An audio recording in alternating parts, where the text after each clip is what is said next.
লাভ কি?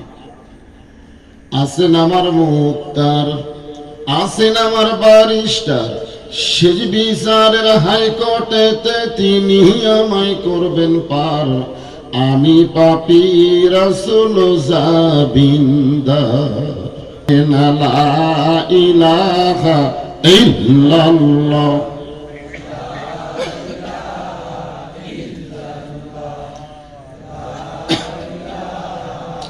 সকলে জবান খুলে আল্লাহর জিকির, লা ইলাহা ইল্লাল্লাহ। আপনারা যে জিকির করতেছেন, এই জিকির একটা ফজিলত আছে না নাই? কি ফজিলত? আল্লাহ রাসূল বলেছেন, কোন ব্যক্তি সারা জীবন যদি পাপ করে আর মৃত্যুর সময় এই কলেমার জিকির উচ্চারণ করতে করতে যদি মারা যায়, শুধু কলেমার জিকির তার জবানে জারি থাকার কারণে আল্লাহ তার জীবনের সমস্ত গুনাহ মাফ করে দেন। এত বড় একটা দামি জিকির, আফজালুজ জিকির লা ইলাহা ইল্লাল্লাহ। বাবা আদম আলাইহিস সালাম থেকে শুরু করে আমাদের নবী পর্যন্ত সমস্ত নবীরা এই একই জিকির করছেন। এই জিকির করতে আমাদের কি আপত্তি আছে? তাহলে জবান খুলে মহব্বতে লা ইলাহা ইল্লাল্লাহ। চাঁদ সূরজ আর গ্রহ তারা আল্লাহ নামের পাগল পারা। চাঁদ সূরজ আর গ্রহ তারা আল্লাহ নামের পাগল পারা। আমার আল্লাহ নামের এতই দয়া, আল্লাহ নামের এতই মায়া, লুকিয়ে রাখছেন হে আল্লাহ। লা ইলাহা ইল্লাল্লাহ, লা ইলাহা লা ইলাহা ইল্লাল্লাহ মুহাম্মাদুর রাসূলুল্লাহ।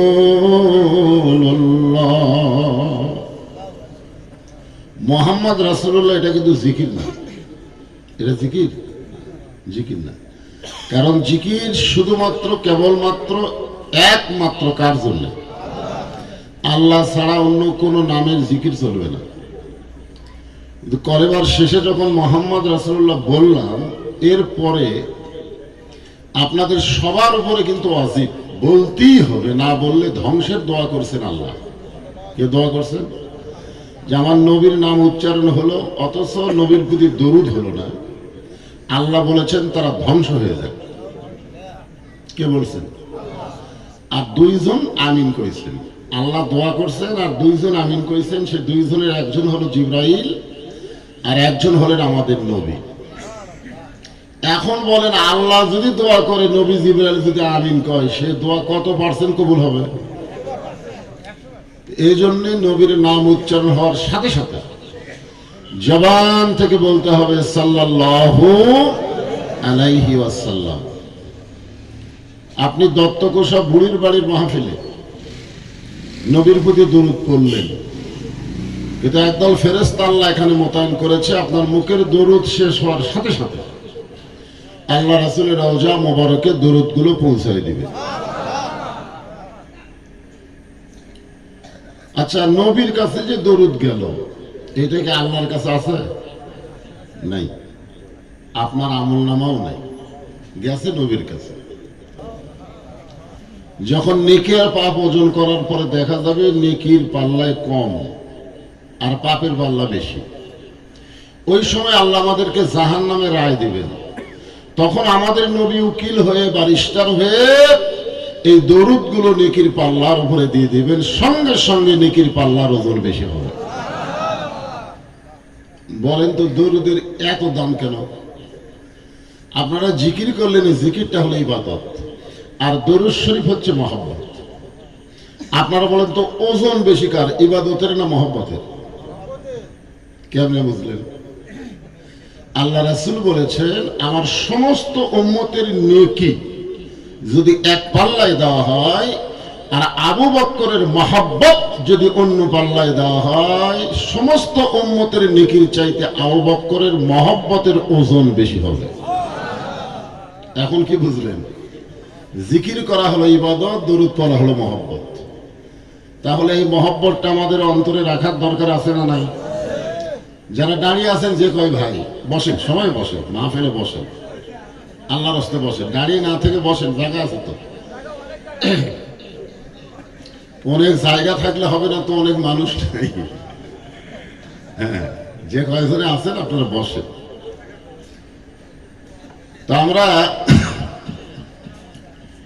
আজকের এই মাহফিলে আপনারা যারা আমার সামনে বসে আছেন, সম্মানিত সভাপতির আসনে আল্লাহ যেনাকে কবুল করেছেন, আসলে যার নাম দেওয়া হয়েছে সে মনে হয় আসেনি নাকি? মাশাআল্লাহ, তো আপনি ওই সাইডে কবুল আসলেন। আচ্ছা আচ্ছা। আজকের এই মাহফিলের সম্মানিত সভাপতি জনাব মোহাম্মদ হিরণ আহমদ, সম্মানিত সভাপতিকে অন্তরের অন্তঃস্থল থেকে আমি শুভেচ্ছা জ্ঞাপন করছি। সম্মানিত সহসভাপতি জনাব আলহাজ মাওলানা আব্দুল মমিন সাহেব, উনি আছেন? উনি আছেন? কোনটা সেটা? আব্দুল মমিনকে। মাশাআল্লাহ। আজকের এই মাহফিলের সম্মানিত প্রধান অতিথি জনাব গোলাম হোসেন শোভন সরকার, উনি মনে হয় আসেনি নাকি? কোন উনি আইছে নাই? সম্মানিত অতিথিবৃন্দুর ভিতরে সাবেক চেয়ারম্যান সাহেব আমার পরিচিত, আর উপজেলার ভাইস চেয়ারম্যান পদে যিনি আপনাদের কাছে সমর্থন এবং দোয়া চেয়েছেন, আমরা সবাই প্রাণ খুলে তার জন্য দোয়া করি।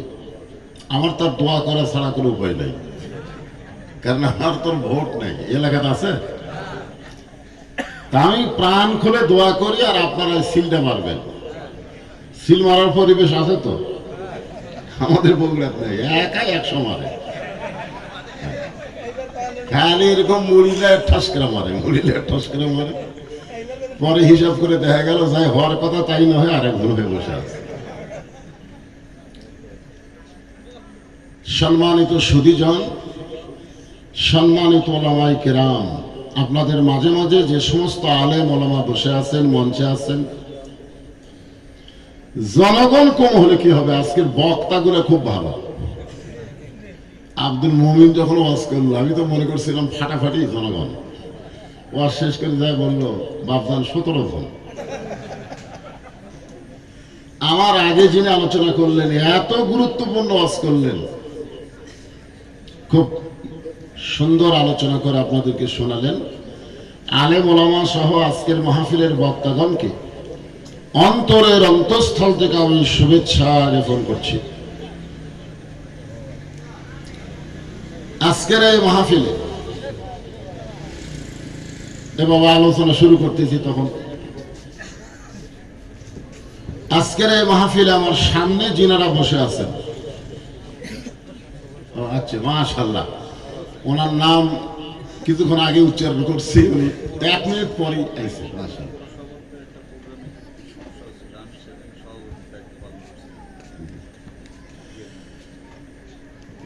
তো মাশাআল্লাহ, আজকের মাহফিলের সম্মানিত প্রধান অতিথিও মঞ্চেই মাত্র উপস্থিত হলেন। আমরা সকলেই তাকে সাদর সম্ভাষণ জানাচ্ছি এবং তার জন্য দোয়া করছি, আল্লাহ তাকে কবুল করুন, জোরে বলি আমিন।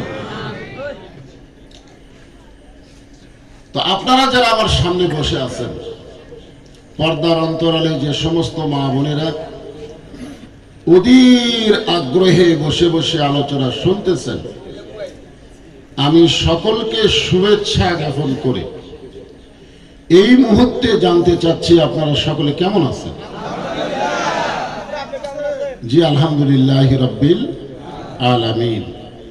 জি আল্লাহ শারীরিক সুস্থতা দান করে মানসিক প্রশান্তি লাভের জন্য আজকের এই জান্নাতের বাগানে কবুল করেছেন। আমরা সে আল্লাহর উপর খুশি না বেজার? তাহলে জবান খুলে সমস্যারে সকলে বলবো রব্বানা লাকাল হামদ হামদান কাসীরান তাইয়িবান মুবারাকান ফিহি। আমি কিন্তু আলোচনা শুরু করিনি, কেবল আপনাদের সাদর সম্ভাষণ জানালাম। তো প্রধান অতিথি যদি আগে আসতেন তো উনিও কিন্তু ওনার বক্তব্য দিয়েই আমাকে